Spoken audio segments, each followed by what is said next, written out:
సాయిరామ్. శ్రీ గురుదేవదత్త. శ్రీ సమర్థ రామదాస విజయం. అధ్యాయం 1. ప్రార్థన. ఓం గం గణపతయే నమః. ఓం శ్రీ సరస్వత్యే నమః. ఓం శ్రీ గురు దత్తాత్రేయాయ నమః. విజయములను విజ్ఞానములను కలిగించుటయే కార్యముగా గల ఓ విఘ్నేశ్వరా, గణములన్నింటికీ నీవు నాయకుడవు. దేవగణములు, శివగణములు, వైష్ణవ గణములు మున్నగునవి నీ ఆధీనంలో వర్తించును. అంతేకాక మానవ శరీరంలో గల సకల కణములకును గణములకును గుణములకును నీవే అధిపతివి. సాధకులకు సప్త చక్రములలో ఎదురయ్యే సర్వ గణములకు కూడా నీవే నాయకుడవు. మూలాధారమునందు నిలచి సకలమునకు మూలకారకుడై ఉన్నావు. నీ అనుమతి లేనిదే మూలాధారం నందలి మహాశక్తిని ఎవ్వరునూ దర్శించలేరు. పురాణేతిహాసములలో తెలిపిన కథలలో పార్వతి నిన్ను సృష్టించి తన ఇంటి గడపలో ఉంచినదని, ఆ గృహనాయకుడైన శివుడు రాగా నీవు అడ్డగించినావని, శివుడు నిన్ను ఖండించి లోనికి అనగా పార్వతి వద్దకు వెళ్ళినాడని కలదు. ఇది ఒక దేవరహస్యము, సాధనా రహస్యము.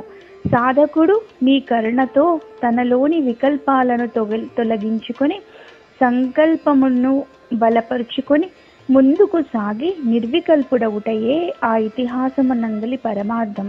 ఇది అనేక ప్రత్యక్ష పరోక్ష జ్ఞాన విజ్ఞాన దాతయైన ఓ సిద్ధి గణపతి, నీ అనుగ్రహంతో మహామహిమాన్వితుడు, దివ్య పురుషుడు, దృఢ సంకల్పమునకు ప్రతిరూపమైన శ్రీ సమర్థ రామదాస స్వామి యొక్క విభూతులను పరిపూర్ణంగా లిఖించు శక్తిని, బుద్ధిని పెంచి సిద్ధిని ప్రసాదించు. ఓ ఆదిదైవమా, శరణు శరణు, రక్ష రక్ష, పాహి పాహి. జై శ్రీ గణేశాయ నమః. ఓ వాణి, నలువరాణి, గీరువాణి, సకల లోక శర్వాణి, నీవు హంసవాహినివై పరమహంస తత్వాన్ని నాదం రూపంగా వ్యక్తం చేస్తుంటావు. కవులు, గాయకులు, నటులు నీ ఆరాధకులు. అట్టి సకల అభిమానుల హృదయాల్లో నివసిస్తూ వారి ఉన్నతికి కారణమై ఉన్నావు. నీ కరుణ లేనిదే, నీ దృష్టి పారనిదే ఏ విధమైన అభివృద్ధి నొందలేరు. సకల కళామయి, నీవు అపార దయామయివి. అమ్మా, నీవు నా మదిలో స్థిర నివాసం ఏర్పరచుకుని నా కలమున నిలచి మృదు మధుర మంజుల మహత్వపూర్ణమైన పలుకులతో నా రచనపై నాట్యమాడి ఈ రచనను పరిపూర్ణమొనరించుము. తల్లి పరమహంస శ్రీ సమర్థ రామదాస స్వామి యొక్క లీలా విభూతులను భక్తులకు అందించే సత్కార్యమునకు చేయూత నిమ్ము. జనని, నీకివియే శతకోటి వందనాలు. ఓ త్రిమూర్తులారా, కర్త కర్మ క్రియల రూపంలో సృష్టి స్థితి లయకారకులైన మీ అందరి లీలలను తెలుసుకోవడం ఎవరికి సాధ్యం? మీ అనుగ్రహం లేనిదే మీ తత్వం అవగతం కాదు. విశ్వమూర్తులారా, మీ అందరి తత్వాన్ని లోకానికి తెలియచేసి మీ మహత్తును సర్వజన హృదయాలలో నింపి లోకోపకారం చేసిన జగద్గురువు శ్రీ సమర్థ రామదాస స్వామి చరిత్ర పరిపూర్ణంగా వర్ణించు శక్తిని, జ్ఞానమును సదయులై నాకు అందించండి. మీకు దాసానుదాసుడు ఈ విఠలుడు. వీనిని మీ వాణిగా స్వీకరించి మీ కార్యమునకు ఉపయోగించుకొనుడు. శరీర ధారణ చేసినందులకు మీ గుణగానం చేయు భాగ్యం కలిగించండి. అకార ఉకార మకార స్వరూపులైన మీ చరణారవిందములకివే అనేక కోటి ప్రణామములు. హే నారాయణ, నీ దశావతారములు మానవ జన్మకు ప్రతీకలు. తల్లి గర్భమునందు పిండోత్పత్తి జరిగినప్పుడు అదియే నీ తొలి అవతారమైన మత్స్యావతార రూపం. తర్వాత కూర్మ, వరాహ, నరసింహ, వామన, పరశురామ, శ్రీరామ, శ్రీకృష్ణ, బుద్ధ, కల్కి అను 10 రూపములు వరుసగా 10 నెలలలో ఏర్పడుచున్నవి. 7వ నెలలో పరిపూర్ణ మానవ రూపమై వర్ధిల్లును. అప్పుడే జీవుడు అందు ప్రవేశించుట జరుగును. రామావతారంలో నీకన్నా ముందు శివుడు స్వయంగా హనుమంతుడై అవతరించి నిన్ను సేవించుచు నీ కార్యంలో లీనమైనాడు. బ్రహ్మ తన సృష్టి శక్తి చేత సర్వదేవతలను వానరులుగా సృష్టించి భూమిపైకి పంపి నీ కార్యమునకు సహకరించినాడు. అందుచేత రామావతారము త్రిమూర్తి సమ్మిళితముగా గోచరిస్తుంది. రాముని వాక్కులో సరస్వతి, రాముని ధనస్సులో పార్వతి, రాముని ధర్మపత్నిగా శ్రీ లక్ష్మి, ఈ విధంగా త్రిమాతలు త్రిమూర్తుల కలయికలతో జగత్తులో ధర్మ సంస్థాపన చేసిన మీ లీల రామాయణంలో భద్రపరచబడి ఉన్నది. శ్రీరామ, దశరథ రామ, దశముఖమర్ధన, ధర్మస్థాపన, కార్యధురీన, నీవు స్వయంగా మంత్రోపదేశము చేసిన నీ భక్తుని చరితము ఇది. నీ అనుగ్రహంతో నీ శిష్యుడైన శ్రీ సమర్థుని లీలలను సర్వజనులకు ఆదర్శమగు విధంగా ఈ కథను నడిపించు. శ్రీరామ శరణు శరణు. అమ్మా సీతమ్మ తల్లి, ఆశ్రిత కల్పవల్లి, ఓర్పుకు, శ్రద్ధకు, దయకు, పతిసేవకు నీవు ప్రతిరూపానివి. నీలోని శక్తి రూపం ఆగ్రహిస్తే సకల వినాశనమునకు హేతువగును. అట్టి శక్తి కలిగిన నీవు ఓర్పుతో, సహన శక్తితో, దయతో నీ శక్తిని నీలోనే దాచుకుని సర్వులను అనుగ్రహించినావు. నీ అభిమానపుత్రుడు అంజనీసుతుడు, అతని అవతారంగా ప్రసిద్ధికెక్కిన శ్రీ సమర్థ రామదాసుని కథ ఇది. ఈ కథాగానం చేయుటకై అన్ని సన్నివేశములలోనూ నీ అనుగ్రహం కావాలి. దీనిని చదివిన వారలకు, శ్రవణం చేసిన వారలకు నీ గుణములను ప్రసాదించు జనని. వారి జీవితంలో ఆనందామృత వర్షంను కురిపించు తల్లి. నీ బిడ్డ జ్ఞానము పూర్తిగా లేనివాడు, వీనిని అనుగ్రహించి తత్వజ్ఞానమును కలిగించుము. నీ పాదార విందముల కడ శిరస్సు నుంచి వేడుకొనుచున్నాడీ విఠలుడు. వందన శతములందుకొని దీవించు జనని. సంకటమోచన, దీనబంధు, కృపాసింధు, మారుతి తండ్రి, నీవు భక్తవత్సలుడవు, సంకల్ప సిద్ధుడవు. నీవు భూమి మీద సంచరించుచు భక్త రక్షణ చేయుచునే ఉన్నావు. కలియుగ మానవులను ఉద్ధరించుటకు నీవే అవతరించుచున్నావు. ధర్మోద్ధరణకు కారణమయ్యావు. రామభక్తాగ్రేసరా, నీ చరితమును, నీ లీలలను నీవే నడిపించు. ఈ కథను చదివిన వారలకు, విన్న వారలకు ఇహపరములను కలిగించుము. ఈ విఠలుడు నీకు సాష్టాంగ ప్రణామములు అర్పించుచున్నాడు. గైకుని అనుగ్రహింపుము. హే రంగా, శ్రీ పాండురంగా, రుక్మిణీ రమణ, ఓ వైకుంఠధామా, నీ నామధారకుడు ఈ విఠలుడు. వీనిని ఇహలోకమునకు పంపినావు. నీ సేవకు వినియోగించుకుని సద్గతి కలిగించు. ఓ అనంతసేన, నీకివే సహస్ర వందనములు. నీ నివాసమైన పుణ్యచంద్ర భాగా నదీ తీరంలో పండరీపురంలో చరించే భాగ్యం కలిగినది. ఎందరో భాగవతులు నడియాడిన ఆ పవిత్ర భూమిపై నీ అనుగ్రహంతో సేద తీర్చుకోగలిగితిని. నా ఉనికికి నీవే కారణం తండ్రి. మహారాష్ట్ర సీమలలో ఉద్భవించిన అనేకులగు మహాత్ములలో అగ్రగణ్యుడైన శ్రీ సమర్థుని చరితమిది. జ్ఞానులకు విజ్ఞానమును, సుజ్ఞానమును, సాధకులకు ముముక్షత్వమును కలిగేలాగున ఈ రచనను కొనసాగిమ్ము. చదవరులపై నీ కరుణారసమును ప్రసరింపచేయుము. నీ నామధారకుడవు విఠలుడు చేసిన ధర్మ ప్రచారోద్యమమును జయప్రదము చేయగోరుచున్నాను. నీకివే నా వందనములు. సాయినాథ, సద్గురుమూర్తి, సదా నీవే నాకు మార్గదర్శివై అహర్నిశలు నడుపుచున్నావు. నీ ఆదేశంతో వ్రాయబూనిన లీలాచరితమిది. ఓ లీలా మానుష విగ్రహ, నీ చరితామృతమును గ్రోలి పామరులెందరో ముముక్షువులైనారు. వారందరూ నీ తత్వ ప్రచారకులుగా మారి నిన్ను సేవిస్తున్నారు. కరికల్మష నాశక శ్రీ సమర్థ రామదాస స్వామి వారి లీలా విభూతిని పారాయణము చేయు భక్తులకు కలి ప్రభావం లేకుండా రక్షించు. నీ దాసుని అనుగ్రహించి బుద్ధిని, శక్తిని, జ్ఞానమును ప్రసాదించు. ఓం సాయి, శ్రీ సాయి, జయ జయ సాయి, నమో నమః. ఓ శ్రీ దత్తదేవా, అనసూయానందన, అవధూతల దిగంపరుల రూపంలోనూ బాలోన్మత్త పిశాచ వేషాలలో ఈ కలియుగంలో నీవు ఎన్నో రూపాలతో లీలా విభూతులను దర్శింపచేయుచు మానవులను భక్తి సామ్రాజ్యంలోనికి నడిపించి పునీతులను గావించుచున్నావు. తండ్రి, నిరంతరం నీ కథాగానము చేయు నీ బిడ్డడు వ్రాయబూనిన దివ్యమైన ఈ కథామృతమును నిర్విఘ్నంగా నడిపించి సఫలము చేయుము. నీకు శతాధిక వందనములు.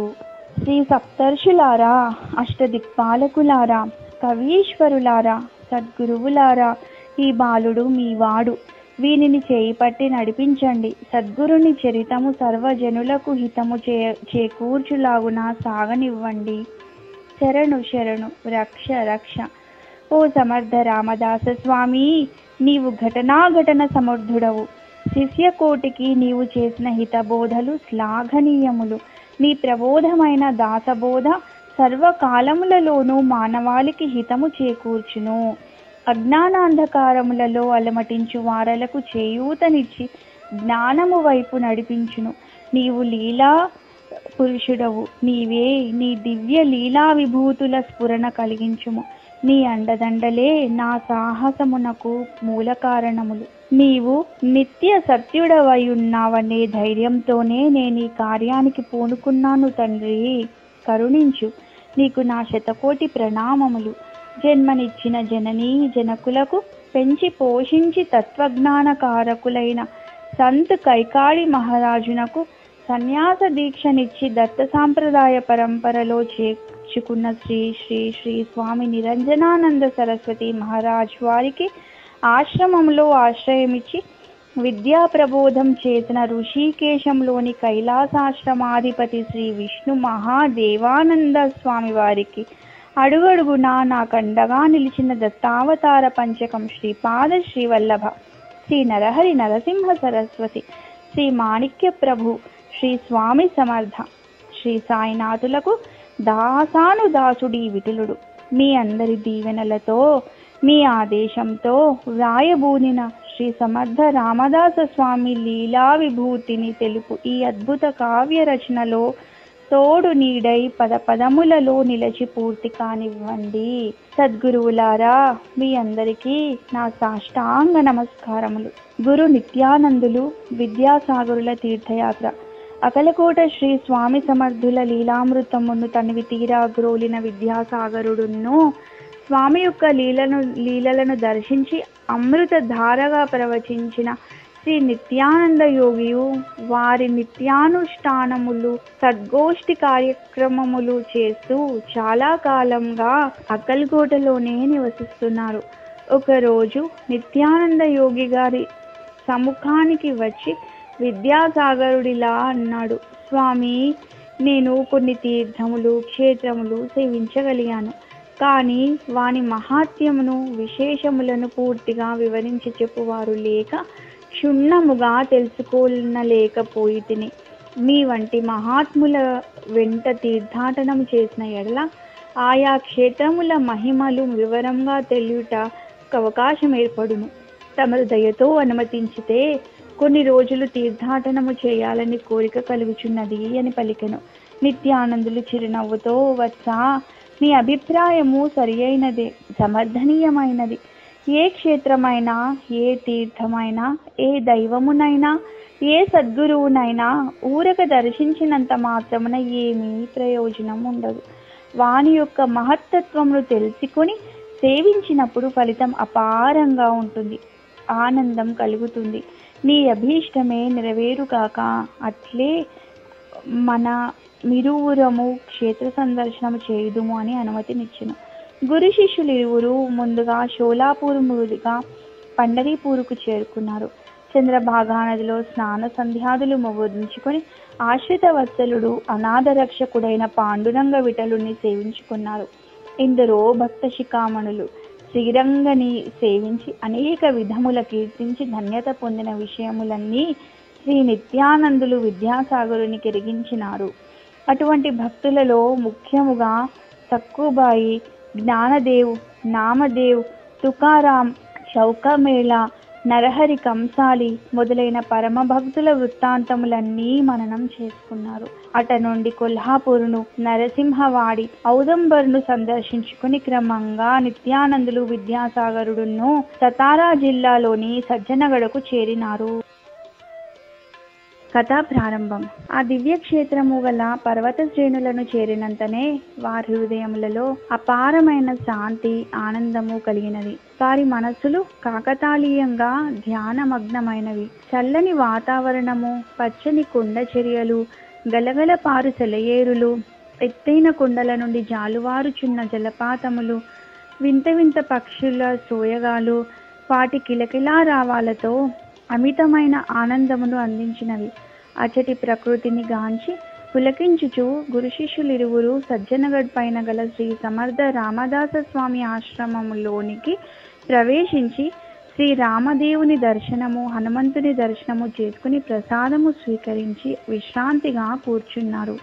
శ్రీ నిత్యానంద యోగి చెంతకు చేరి ఎంతో కుతూహలంతో కూర్చున్నాడు విద్యాసాగరుడు. అతని ముఖమండలంలోని వికాసాన్ని గ్రహించి స్వామి ఇలా ప్రశ్నించారు. ఏమిటి ఈ విషయం? ఈ క్షేత్రం నీకెలాంటి అనుభూతిని కలిగిస్తున్నది? చాలా ఉత్సాహంగా ఉన్నట్లున్నావు అంటూ అడిగారు. విద్యాసాగరుడు, గురుదేవా, ఈ క్షేత్రం మహామహిమాన్వితముడైన ఒక బ్రహ్మవేత్త నివాస స్థానమని ఇచ్చటి భక్తులు చెప్పగా విన్నాను.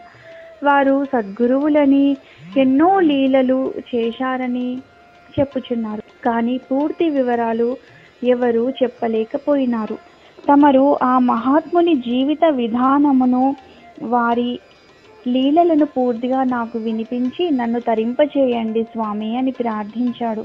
స్వామి ప్రేమపూరితమైన దృక్కులతో వీక్షిస్తూ, నాయనా, స్వామి సమర్థులు అకల్కోట చేరక పూర్వమే ఈ సజ్జనగడలో శ్రీ సమర్థ రామదాస స్వామి నివసించారు.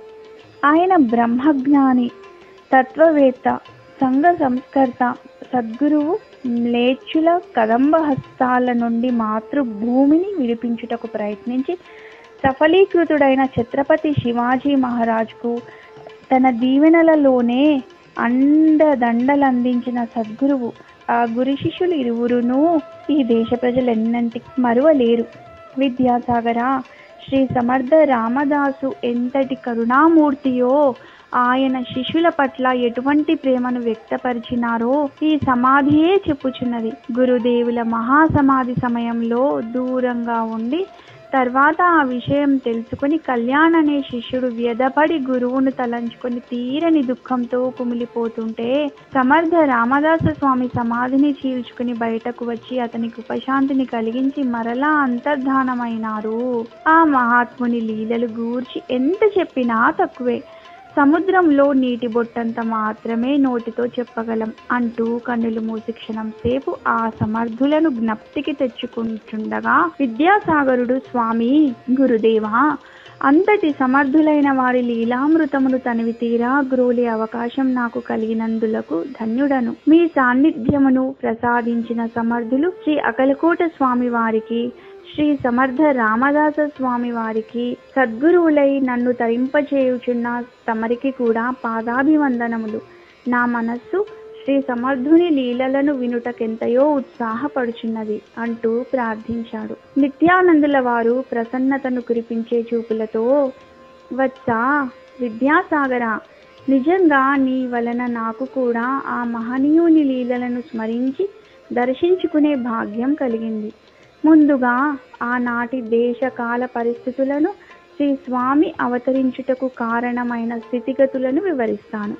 శ్రద్ధతో ఆలకించు అంటూ చేతులు జోడించి ప్రార్థనకు ఉపక్రమించాడు. శిష్యుడైన విద్యాసాగరుడు కూడా చేతులు జోడించి శృతి కలిపాడు. హే గజానన, వాగీశ్వర, నా మేధస్సునందుండి శ్రీ సమర్థుల లీలలను నిరంతరాయముగా స్ఫురింపచేయుము. నీకు వందన శతములు. హే మాతా సరస్వతి, నీకు వేవేల ప్రణామములు. అమ్మా, సర్వులకు జ్ఞానము ప్రసాదించెదవు. నీ అనుగ్రహ లేశము లేక ఒక్క మాట కూడా పలుకలేము.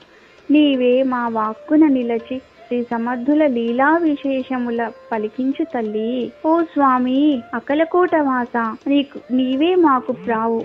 నీ వలననే అవతార పురుషుడైన శ్రీ సమర్థ రామదాస స్వామి చరిత్రలోని చిత్ర విచిత్ర కథనములను మాకందించు. ఓ దేవాదిదేవ సద్గురుమూర్తి శ్రీ రామదాస స్వామి, నీవు ఘటనాఘటన సమర్థుడవు. సాక్షాత్ శ్రీ ఆంజనేయుని అవతారమూర్తి. అందువలనే సకల కళా ప్రపూర్ణుడవై వీర శూర చాతుర్య సరస సామ దాన భేద దండనములను వివిధ ఉపాయములతో ప్రజలలో మార్పును సాధించి స్వరాజ్యకాంక్షను వారిలో రేకెత్తించినావు. పిరికిదనమును దూరంగా తరుముటలో నీ అండదండలే ప్రజలకు రక్షా కవచమైనవి. నీ లీలా విభూతులను స్మరించుకుని కీర్తించే భాగ్యమును మాకు కలుగచేయుము. ప్రజలకు ధర్మ అర్థ కామ మోక్షములను ప్రసాదించే అద్భుతమైన ఉత్తమ యోగ సాధనలను లోక కళ్యాణమును కలిగించే దాసబోధను లిఖించి ముందు తరముల వారికి హితమును చేకూర్చినావు. ఓ మహాత్మా, మేము నీ వారమే. సదా మా వెంట ఉండి నీ లీలలను మాకు స్ఫురింపచేయ కోరుచున్నాము. భక్తులైన వారి హృదయ క్షేత్రములలో భక్తి బీజములు అంకురింపచేయుటకు అవి పెరిగి ఫలపుష్ప భరితమగుటకు నీ ఈ చరిత్రము ఉపకరించినట్లు అనుగ్రహింపుము అనుచు ప్రార్థించి, వత్సా వినుము. తొలుతగా వారి వంశంలోని పూర్వీకుల వృత్తాంతము చెప్పదాన్ని ప్రారంభించను. సమర్థుల పూర్వీకుల వృత్తాంతము. దేశకాల పరిస్థితులు. పవిత్ర భారతావనిలో సూర్యవంశరాజులు, చంద్రవంశరాజులు అనేవారు తమ పరిపాలనతో సుస్థిరమైన రాజ్యములను స్థాపించి ప్రజలను కన్నబిడ్డల వలె కొందరు, ప్రజలే సర్వాధికారులనే భావంతో కొందరు, ధర్మార్థ కామ మోక్ష ఫలాభిలాషులై కొందరు పరిపాలించి కలియుగం ప్రవేశించినప్పటికీ ధర్మపరాయణులైన రాజుల పాలనలలో ధర్మాచరణ కలిగిన ప్రజల మధ్యలో ధర్మ ప్రబోధము చేయు సమర్థులైన యోగుల సాన్నిధ్యంలో భక్తి నిరతులైన భాగవతుల మధ్యలోనూ కలిపురుషుని ప్రభావం పనిచేయ వీలు లేక అణిగి మణిగి సమయం కొరకు పొంచి ఉండినది. సత్య శాంతి ప్రేమికులైన రాజుల నిర్మలమైన నిశ్చలమైన అంకుటిత దీక్షలో పాలన సత్యముగానే మైమరిపించేది. విక్రమాదిత్యుడు, శాలివాహనులు, అశోకుడు, చంద్రగుప్తుడు మున్నగు రాజుల చరిత్రలు మనకి ఈ విషయాన్ని తెలుపుతున్నాయి. కాలక్రమేణా హిందూ రాజ్యంలో వలస రాజులు అనేకులు చేరి తమ తమ ధర్మాలను మతాలను వ్యాప్తి చెందించుటకై ప్రయత్నించు కాలం ఆసన్నమైనది. ఆ సమయంలో పరాయి దేశస్థులు అధికార బలంతో కొన్ని కీలకమైన ప్రదేశములలోని రాజులను అనేక విధములైన సుగంధ ద్రవ్యములు, మత్తు పదార్థములు ఇచ్చి ప్రలోభపెట్టి కొన్ని స్థానాలను హస్తగతం చేసుకున్నారు. వారి స్థానములను పటిష్టం చేసుకునేటందులకై చేసిన అనేక ప్రయత్నాలలో మతం మార్పిడి అత్యంత ముఖ్యమైన దుష్టచర్య. ఈ విషయాన్ని కొందరు సద్ధర్మ పరాయణులైన రాజులు, మంత్రులు, పురోహితులు గ్రహించారు, ఎదురించారు. అధికార బలంతో ప్రజలను హింసిస్తుంటే, జీవహింస చేస్తుంటే, అనేక మంది స్త్రీలపై అత్యాచారాలు చేస్తుంటే సహించలేక దుష్టులతో తలపడినారు. ప్రాణాలు సైతం లెక్క చేయక పోరాడినారు. కొందరు మాత్రం దుష్టులకు దూరంగా ఉండుట మంచిదని, సమయం వస్తే భగవంతుడే దౌష్యాన్ని రూపుమాపుతాడని భగవంతుని పైనే భారం మోపి ప్రార్థించుకుంటుండేవారు. అటువంటి కొందరు కుటుంబాలతో సహా వేరే సురక్షిత ప్రాంతాలకు వలసపోయినారు. నిజాం షాహీ పాలనలోని పరిస్థితులు నచ్చక దూర ప్రాంతాలకు వలసపోయిన వారిలో శ్రీ సమర్థుల పూర్వీకుడైన కృష్ణాజీ పంత్ కులకర్ణి ఒకరు. వారి వంశంలోని శ్రీ సమర్థుల వారి చరిత్ర ఎంతో గహనమైనది, పుణ్యప్రదమైనది. వీరిని చెప్పుకొని వారు వినువారు తరించగలరు. కృష్ణాజీ సనాతన మహారాష్ట్ర బ్రాహ్మణుడు, రామ భక్తుడు, శ్రోత్రియ నిష్ఠాగరిష్ఠుడు. శాలివాహన శకం 774లో ఉత్తర గోదావరి తీరమందున్న బీదరు ప్రాంతమందలి హిబిరామ అను గ్రామమునకు కుటుంబ సమేతంగా బంధుమిత్రులతో కలిసి వలసపోయి అచట నివసింపసాగెను. విద్యాసాగర, సజ్జనులు తమ మార్గమును ఇతరులకు వివరించి సన్మార్గమును అనుసరించు వారికి కలుగు లాభములను బోధించి తమ అనుయాయులుగా ధర్మ మార్గమును అనుసరింపచేయుదురు. ఆయన తన బుద్ధి కుశలతతో అనేక గ్రామములు స్థాపించెను. ఆయనకు 4 కుమారులు కలిగిరి. పెద్దవాడైన దశరథ్ పంత్ అతని వివాహమైన తర్వాత ధార్మికమైన బుద్ధి కలవాడగుట చేత తండ్రి సంపాదించిన ఆస్తిని స్వీకరించుటకు నిరాకరించి పిత్రార్జితమును సోదరులకు వదిలి కొంచెము దూరమున గల జాడ్గాం అను పాడుబడిన గ్రామంలో భార్యతో కలిసి నివసింపసాగెను. తన ప్రతిభా పాటవము, మంచితనము, దూరాలోచన, శక్తియుక్తులతో అచటి అరణ్యములో నివసించు సంచార జాతులను గొర్రెలను మేపుకునే గొల్లవారులను సమీకరించి ఆ గ్రామంలో నివసించినట్లు ఏర్పాట్లు చేసెను. అందరిలోనూ స్నేహభావము భక్తి భావాలు పెంపొందినట్లు వారిని తీర్చిదిద్దెను. ఆ గోపాలకులలో పెద్దవాడైన లఖుమాజీని గ్రామ పెద్దగా నిలిపి తాను సలహాదారు కులకర్ణిగాను పురోహితునిగాను పనిచేయసాగాను. అప్పుడు వారందరూ కలిసి ఆ గ్రామంనకు జాంబగాం అనే పేరు పెట్టిరి. ఈ పవిత్ర గ్రామమే మన కథానాయకుని జన్మస్థలం.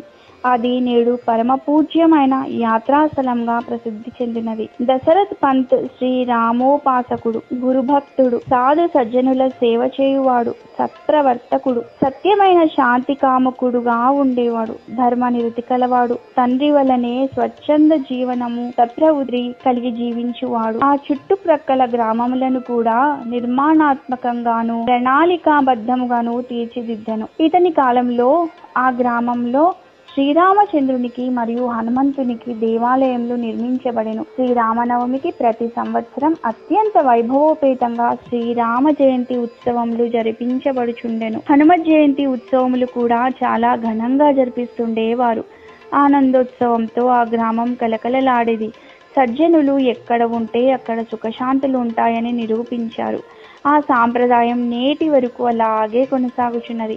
వారి వంశస్థులు ఈ సాంప్రదాయకులు చాలా విలువనిచ్చి పోషించేవారు. దశరథ్ పంత్కు 6 కుమారులు. అందులో పెద్దవాడు రామోజీ పంత్. తండ్రి మరణించిన తదుపరి రామోజీ పంత్ గ్రామాధికారి అయినాడు. ఇతడు కూడా తండ్రి వలె రామోపాసకుడు. వారి తర్వాత 19వ తరంలో మహాత్ముడైన శ్రీ రామదాస స్వామి తండ్రి సూర్యాజీ పంత్ జన్మించారు. విద్యాసాగర, లఘుగా శ్రీ స్వామి సమర్థ రామదాసుల వారి వంశ చరిత్ర విన్నావు కదా. ముందు ముందు మనం శ్రీ స్వామి వారి జననీ జనకుల భక్తి విశేషములను, శ్రీ స్వామి వారి పుట్టుటకు కారణములను, ఈశ్వర సంకల్ప చిద్విలాసమును తెలుసుకుందాం. మహాత్ములందరూ కారణ జన్ములే. వారందరి జన్మలకు కారణం దివ్య కర్మలు. కావున వాటిని స్మరించుకుంటే మన జీవితంలో ధన్యమవుతాయి అని చెప్పి చేతులు జోడించి జయ జయ రఘువీర సమర్థ అని జయ జయ నాదములు చేసి శ్రీ సమర్థులను స్మరించి అచటనే సాష్టాంగ నమస్కారములు ఆచరించెను. విద్యాసాగరుడు కూడా శ్రీ నిత్యానందులను అనుసరించెను. జయ జయ రఘువీర సమర్థ, శ్రీరామ జయ రామ, జయ జయ రామ రామ. ఇది విద్యాసాగర శ్రీ నిత్యానంద యోగి సంవాద రూపమున శ్రీ దత్తాత్రేయ సాంప్రదాయ శిష్య పరంపరలోని శ్రీ శ్రీ శ్రీ స్వామి విఠలానంద సరస్వతి మహారాజ్ శ్రీ విఠల్ బాబాజీ విరచిత శ్రీ సమర్థ రామదాస విజయంలోని మొదటి అధ్యాయం సంపూర్ణం. ఓం శాంతి శాంతి శాంతి.